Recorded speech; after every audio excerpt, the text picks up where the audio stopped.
Covid situation এখন সারা ভারতবর্ষব্যাপী কিন্তু মহামারী আকার ধারণ করছে। দ্বিতীয় ওয়েবটা যেভাবে চলছে, তো আজকেই একটু আগে আমি শুনলাম তেলিয়ামুড়া থেকে আগরতলা আসার পথে আমাদের সহকর্মী সাংবাদিক তন্ময় চক্রবর্তী তিনি অসময়ে প্রাণ হারিয়েছেন কোভিড আক্রান্ত হয়ে। এই শুনে আমি তাড়াতাড়ি দূরে চলে আসলাম, আইলেস হসপিটালে ডেড বডি দেখি এবং এখানে নিযুক্ত যে ডাক্তার আছেন ওদের সাথে কথা বলেছেন যে কোভিড কজ ডেথটা হচ্ছে covid cause of death covid, খুব হার্টবিট বেড়েছিল।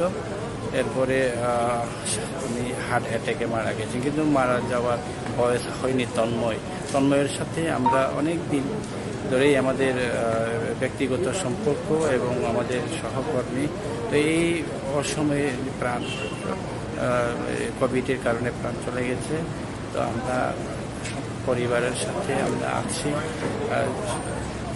পরিবার মানে এই দুঃখের সময়ে আমরা সবাই যারা আমরা সহকর্মী আছি, সাংবাদিক আছি, যদিও আমার পেশা একজন অন্য দায়িত্বে আছে, তবুও আমাদের সহকর্মী এভাবে অকালে প্রাণ হারিয়েছে।